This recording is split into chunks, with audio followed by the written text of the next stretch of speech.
I also want to talk about testing because it's a very big issue. And it took a few days after his test for a man from Milton in North Fulton County to confirm he had the virus. Tonight, Chip Berger is home more than 3 weeks after first noticing symptoms. I spoke to him earlier. He has some insights that we haven't heard before. First of all, Chip, how are you doing right now? I'm doing very well. My symptoms have gone away, and probably about in the 90% stamina zone, so I'm feeling pretty good. Not the case for you just maybe a week and change ago. Though at your worst, what was that like? At the worst, it was Sunday the 22nd, and I was totally fatigued.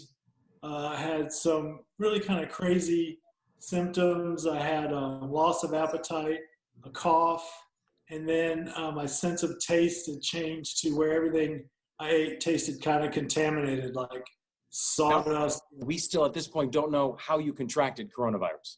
Correct, and that's sort of the scary part is I have, I'm in my late 50s, have no very physical active, have no pre-existing conditions or issues, so it just sort of came out of nowhere.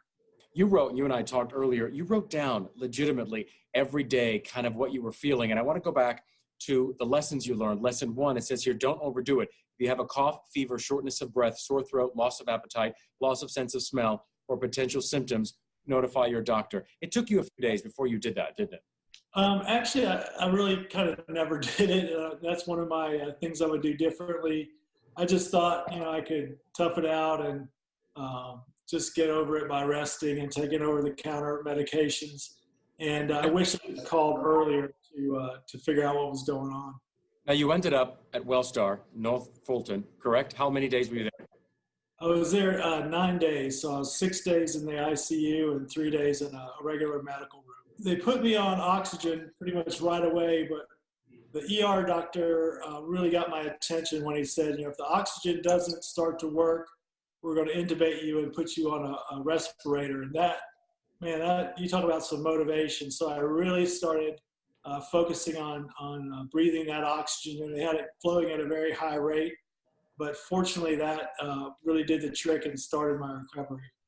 You talked about the moment where you walked out of the ICU. You were better, and you were good enough to go to a regular room. And what did the doctor say to you as you were walking out?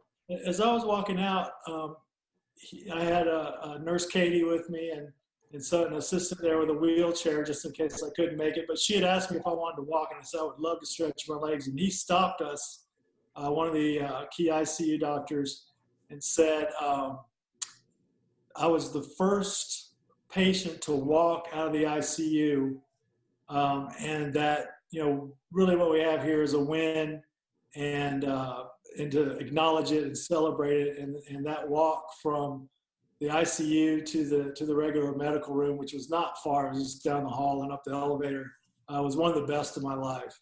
What do you tell people about social distancing, about taking this thing seriously? I just encourage everybody to listen to what the CDC says and other officials, because this thing is scary, and it just kind of popped out of nowhere on me, and I was a healthy person, so if it got me, it could pretty much get anybody, so just please be very careful.